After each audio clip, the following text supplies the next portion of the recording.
Hi, this is Cheryl McQueen, designer with Bello's Designs.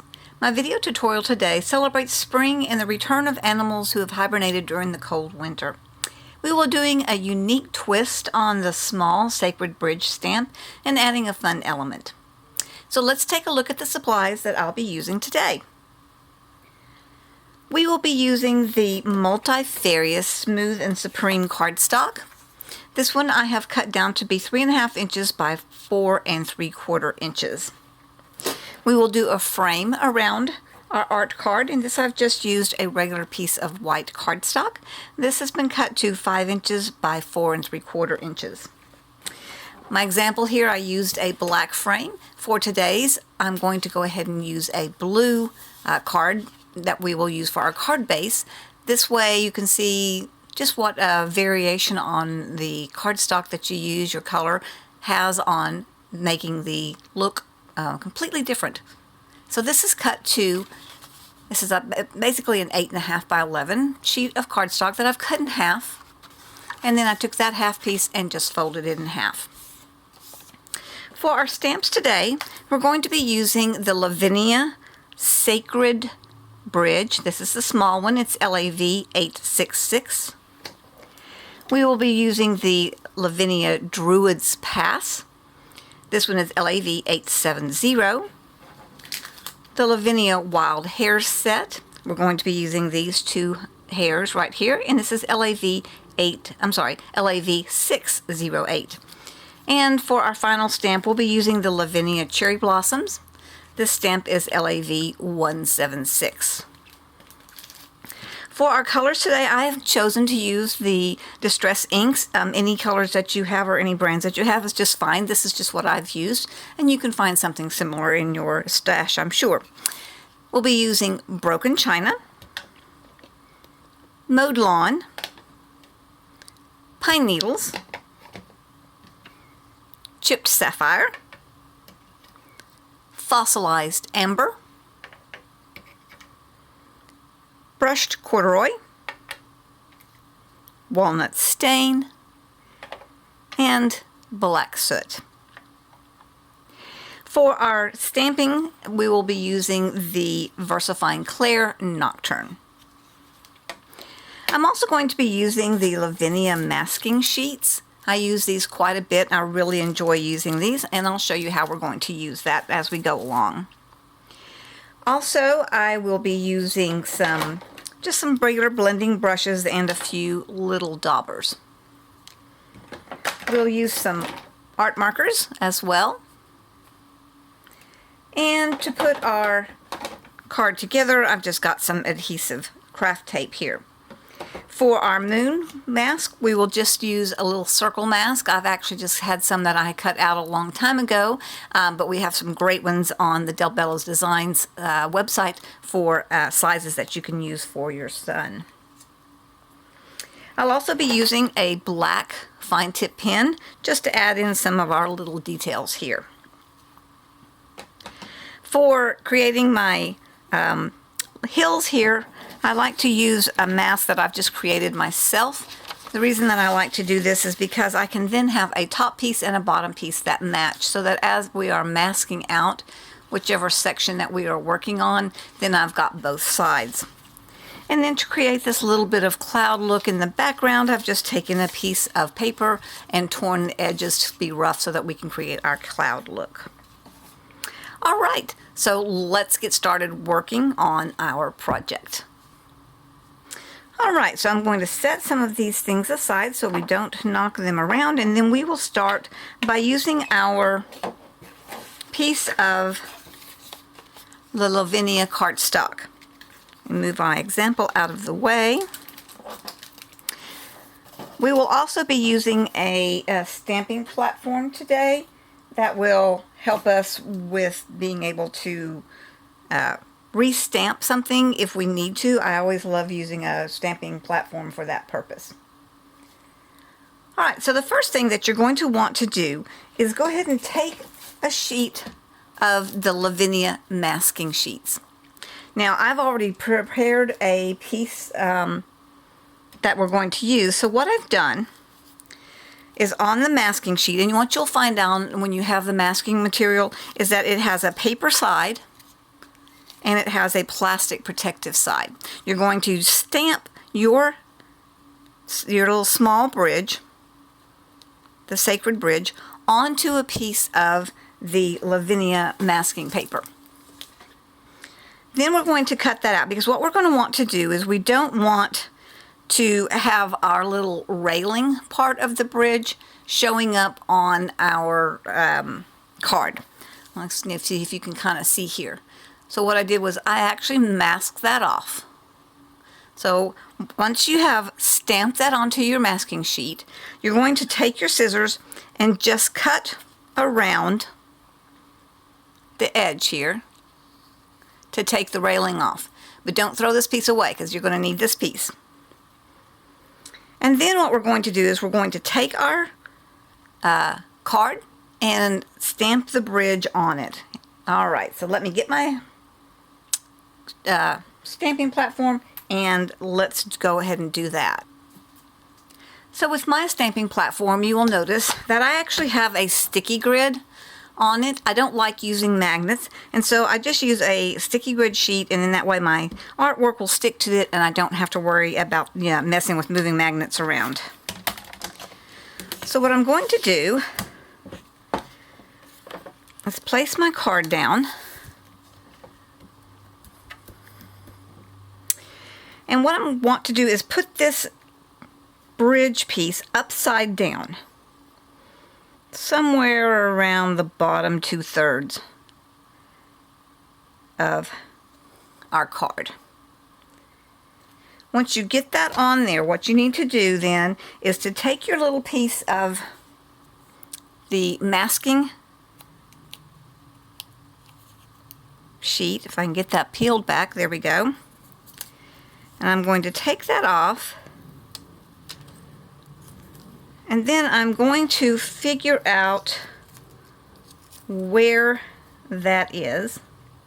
And so I may have to play with it just a little bit to get it to line up. And actually what I may end up doing, making it slightly easier, is go ahead and just put my masking piece down first. And then line my card, my stamp up on top of it. Okay, so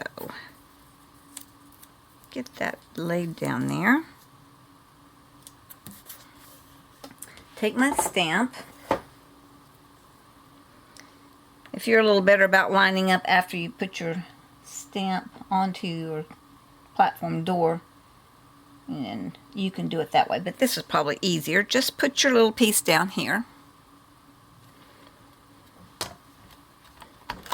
And then we're going to ink it up like we normally do. And you can keep this little piece of plastic to put your piece of masking paper back on in case you want to do this and use that same mask again. So I'm just going to ink up.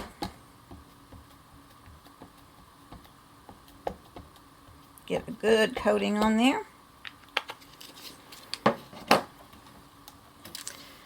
And then we will stamp that down.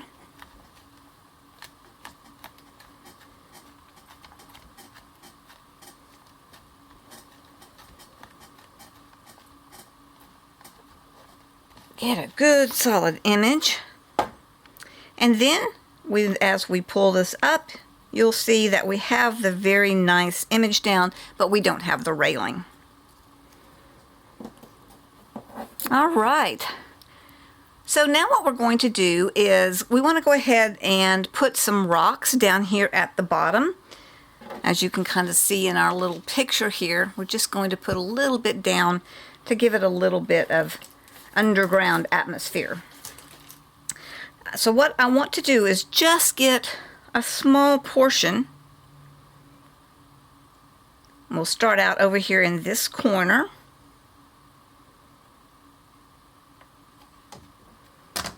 Oops, remove the old stamp. Alright, and put that down. And then I'm just going to ink this corner at this point in time,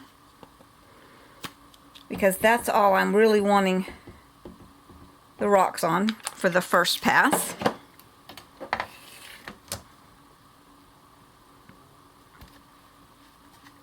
Press that down.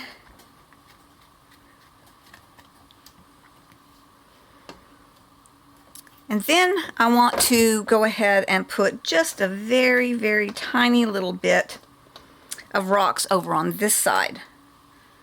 So I'm going to take that same one and just kind of cover up that little corner right there.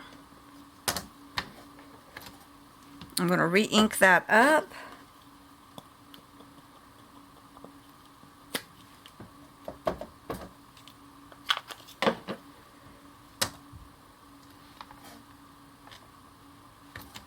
And then that just gives us some little rocks there. And now I'm going to take up a little rounded part.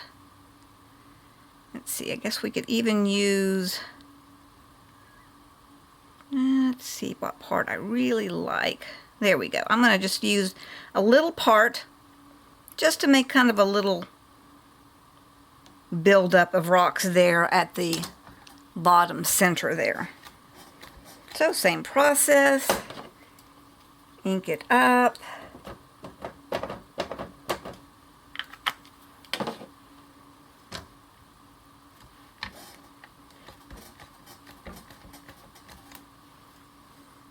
And now we've got our little bit of rocks down there at the bottom just by using the Druid's Pass stamp and using little parts of it. Okay, so at this point in time, we're going to get ready to go ahead and start putting in our coloring down here at the bottom for the underground portion.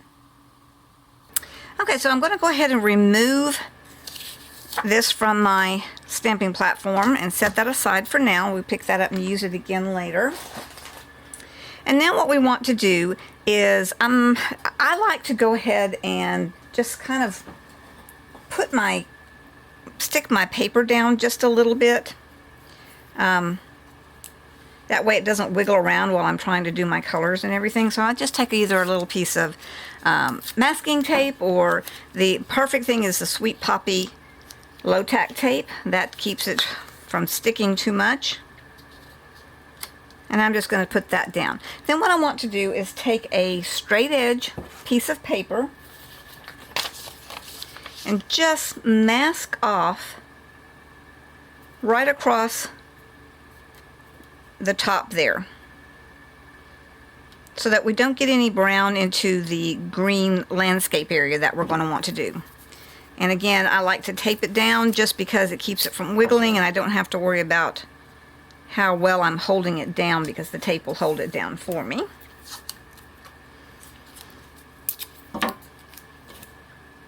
So the two colors that we're going to work with right now are going to be our brushed corduroy and our walnut stain. So we'll start out with the brushed corduroy.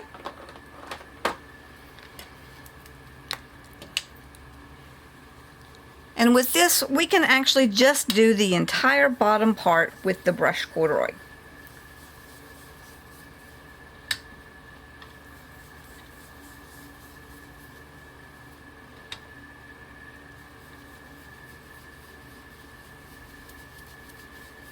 And we're just going to kind of give that just a light little base. You don't have to get it super even, because we're not worried about it being just one solid color. Ground obviously has different shades to it, so if you've got darker and lighter spots, that's not a problem at all. Okay, and then what we're going to do is we're going to go ahead and take our walnut stain and just add some darker shadows and darker dirt in. But we're not going to put it into our little burrow part. We're just going to put that around the outside edges.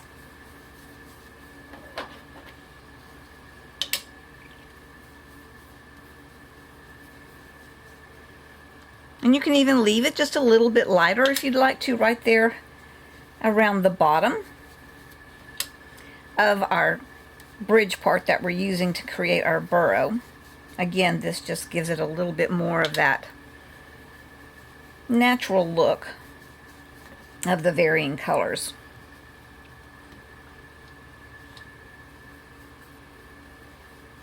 Maybe put a few darker down closer to the very, very bottom of it. As we get deeper underground and the dirt gets just a little bit darker. All right. Now what we want to do is go ahead and take our markers and color in just a little bit of the branches and the rocks to give them a really nice varied shading colors. So I'm going to go ahead and pull this up and grab some markers. So I have got a cool gray, a warm gray, and then a dark shade of a cooler gray. So what we're going to start out with is I'm going to go ahead and put the cool gray, take this one, and just put a base down on my bridge portion.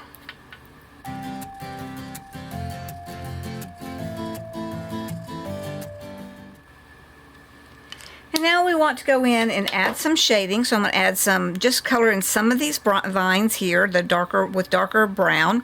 Then I'm going to go down to my rocks, and I'm going to take the various shades of the markers and color the rocks in. And that way we can give it more of a natural look because there's more than one coloring there.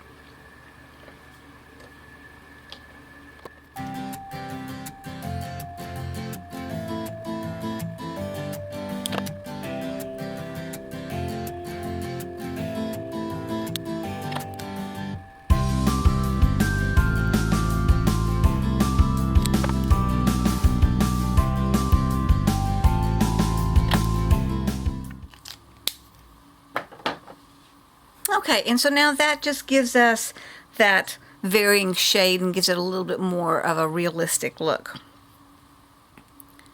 So at this point in time, we can go ahead and get our pen out, fine tip black pen, and just draw in a few roots to just make it look a little bit more like it's underground.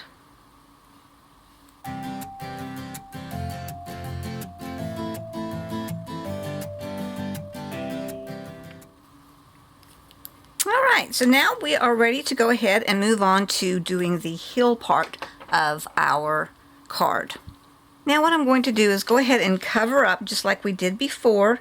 I'm going to cover up the brown part so that we can make sure that we don't get any of the green down into that. Again, I'll just stabilize it just a little bit with a piece of tape. And now take my little piece of scrap paper here and just line that up.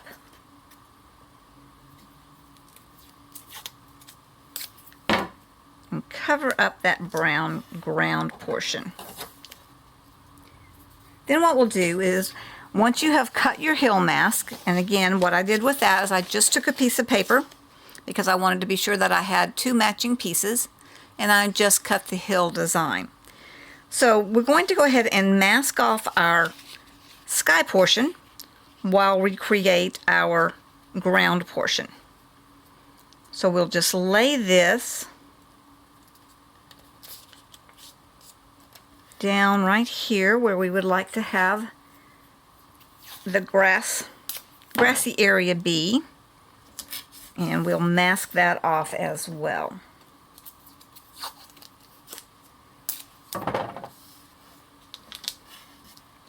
Then we will take our pine needles and our mowed lawn for this portion. So we're going to start out with the mowed lawn.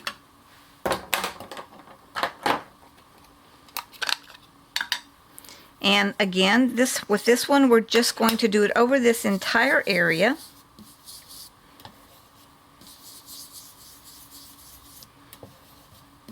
And again, it doesn't matter if you have light areas and dark areas.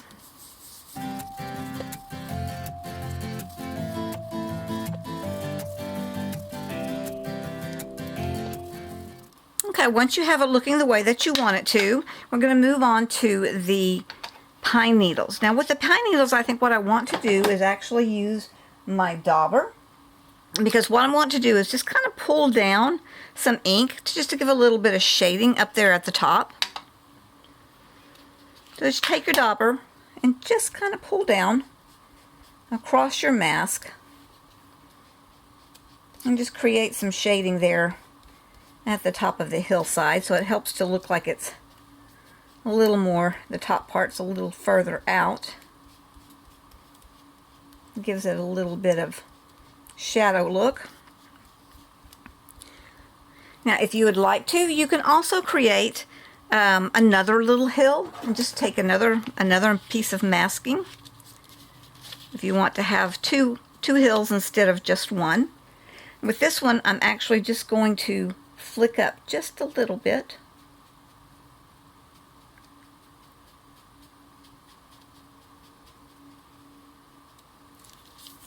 So that we've got a little bit of variation there. I actually think what I might like to do is just put a little more depth right there. There we go. All right, so now we have got our hills in there. And what I'm going to do is I'm going to go ahead and remove my masks. And you can kind of see there that we have got our underground portion and our green portion. Looks like I may have gotten a little bit of overlapping there. Put a little more green in. And then what I want to do is go ahead and add just a little bit of texture to the dirt. So we're just going to go ahead and cover up that green part real quickly. And take our water bottle mister. And then just do a very quick mist. We're going to let that sit for just 1 second so that we can get some texture. And then we're going to dab it off.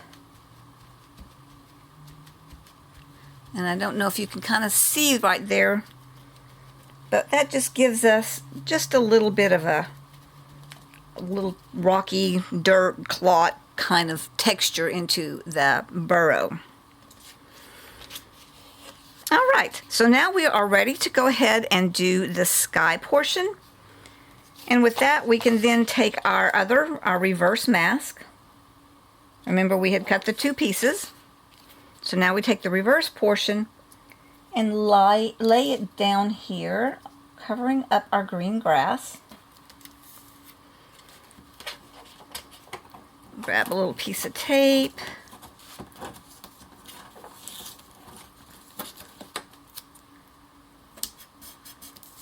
And another little piece. Take that off of that one. And now we will go ahead and do our sky color. And this is going to be where we use the broken china. So again, the same process. We're going to put our broken china down here. We're not going to worry too much if it's a solid. It can have lights and darker shades of the broken china because the sky is obviously not going to necessarily be all solid one color.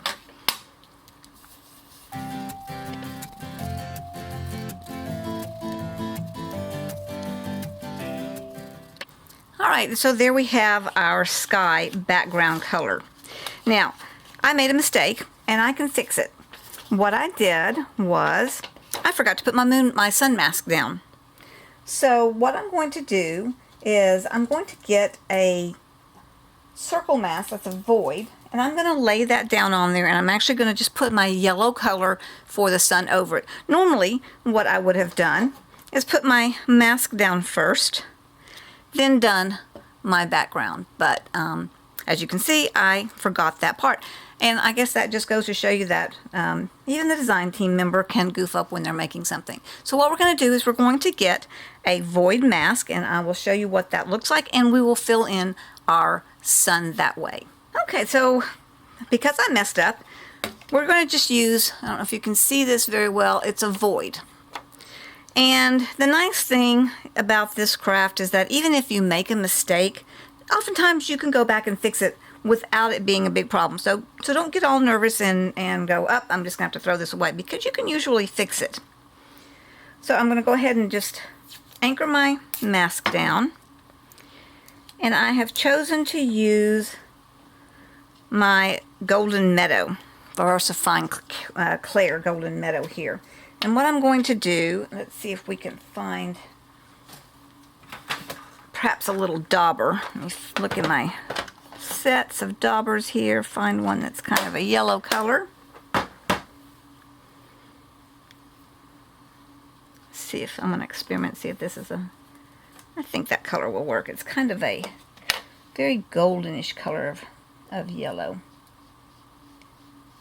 So all I'm going to do is just apply this into my void.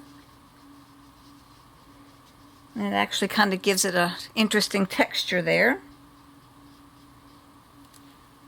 for our sun. Simple fix. And then we can remove that and we've got our sun. So now at this point, I'm going to go ahead and just add some clouds in to our blue portion. So you recall that I said that I just took a piece of paper and just kind of tore it to be jagged looking edges. So I'm going to take that and lay it across, and I'm going to get my chipped sapphire. And then I'm going to take another little dauber, and we're just going to take that and gently flick it up just to create the look of clouds. Hopefully you can kind of see this as we go along, but we're just going barely over the edge just to kind of give that little look that the clouds are floating across. And you don't even have to make them all a solid line. You can kind of break it up just a little bit.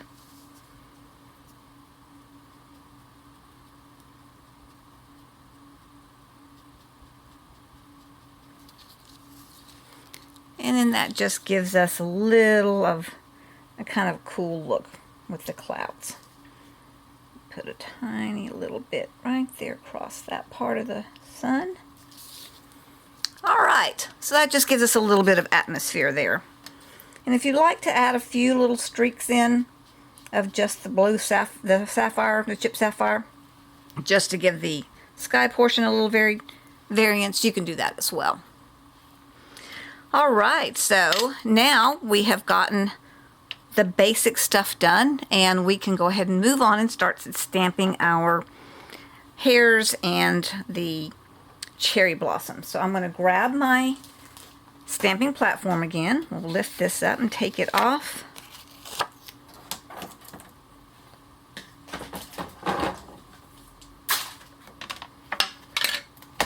And bring back the stamping platform with our art piece on it. And then we're going to go and put our hairs in. So let me grab my hairs. So I've got two of them. I've got the one that is going to be down in the burrow. So we will go ahead and put that one in first. Just have it sitting down there on the bottom of the branches. So this is our hair that's just beginning to emerge, and I didn't get this. I think my paper is getting just a little bit unsticky. I need to get a new piece of sticky grid. So just to give it a little bit of help, we'll just put a little piece behind it. And then I will change that out. Alright.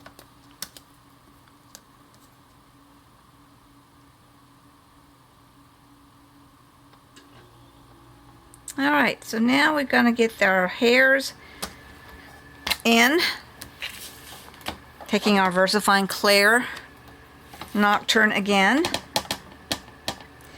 When you have a more solid stamp, that's one of the reasons I really like this stamping platform, is that if I don't get a good solid image the first time around, I can go back and do it a second time. And with the solid stamps, that seems to happen more often than when you've got the ones that are a little less solid and more airy looking. Okay, that actually did a pretty good job.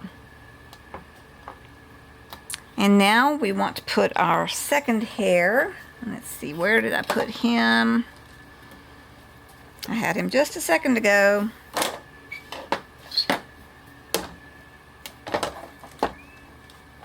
Alright, let me go ahead and stop the video and find my other stamp, and we'll put our second hair in. Okay, he's stuck to the back of something, so we will go ahead now and put him down. Get him sitting right there outside. He's the one who emerged out first. Is checking the situation out before his friend comes to see what's going on for the spring.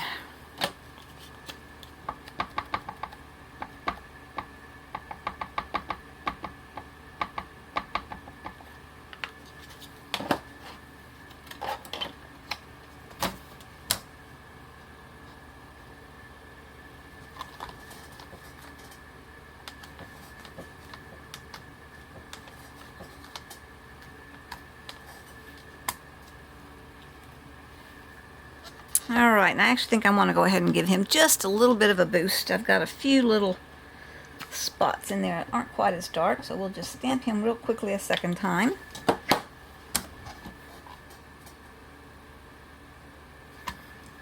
Alright, perfect.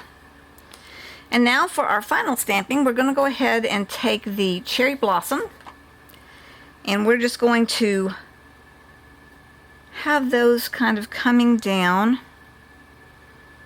Let's see, let's do this one like this.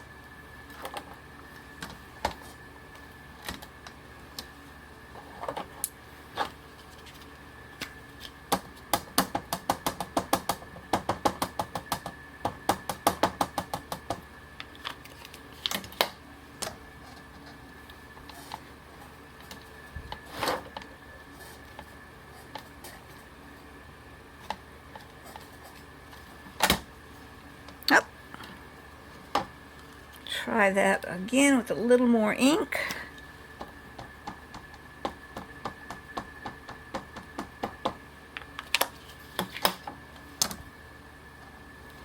Might not have gotten that up high enough. Let's try inking the top part a little more.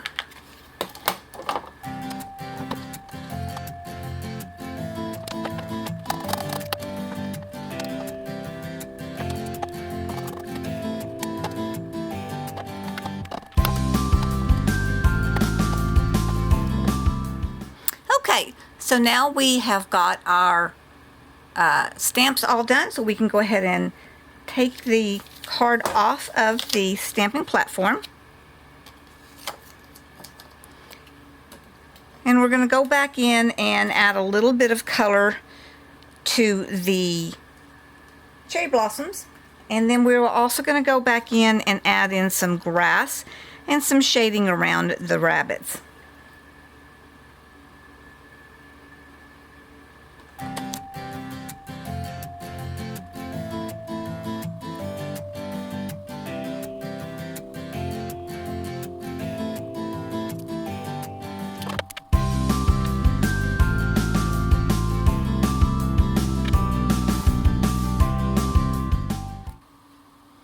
Okay, so now we're just going to do just a few little final touches. What we want to do is we want to put a little bit of shadowing down underneath our rabbits. So we'll take the black soot and we're just going to put a little bit of shading. Oops, I've grabbed the wrong color there. Let's see. And we're just going to add a little tiny bit of that black soot just kind of in here in the burrow, just to kind of give it the look of some shading. And then maybe just a little bit under our rabbit's foot here. It gives it just a little bit more dimension. Then, what I always like to do is just put a little bit of a frame around the edge. To me, that just kind of draws the eye into the center and kind of just gives it that nice finished look. So I'm going to take the chipped sapphire. And basically all I'm going to do is just go in gentle little circles around the edge.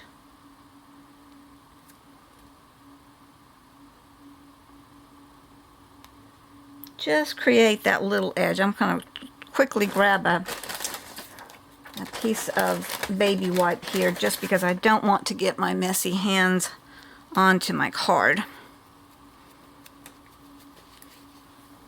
Be ashamed to work on a project and then mess it up because our hands were dirty.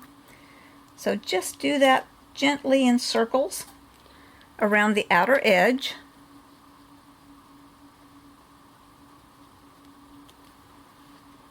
And that just creates that nice little frame.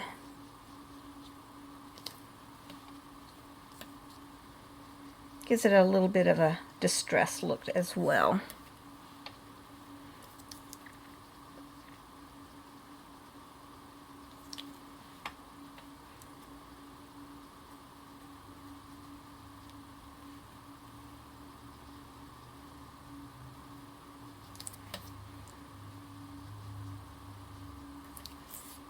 All right. And there we have that part of it, and we're ready to go ahead and put our card together. So what we are going to do is take our piece of white cardstock. Let me cover this up so I don't get it on something else. And we're just going to flip this over, take out our running tape. And of course you can use a paper glue as well. I like the running tape because it just goes so nice and quick when I'm wanting to put something together. Then I'm going to center that.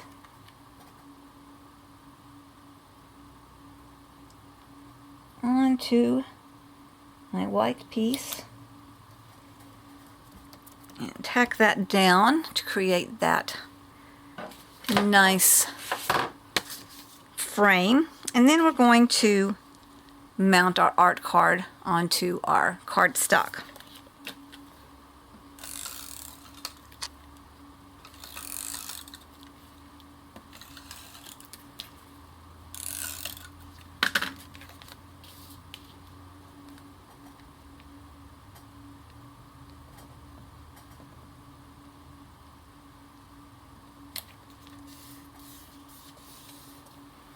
And there's our card.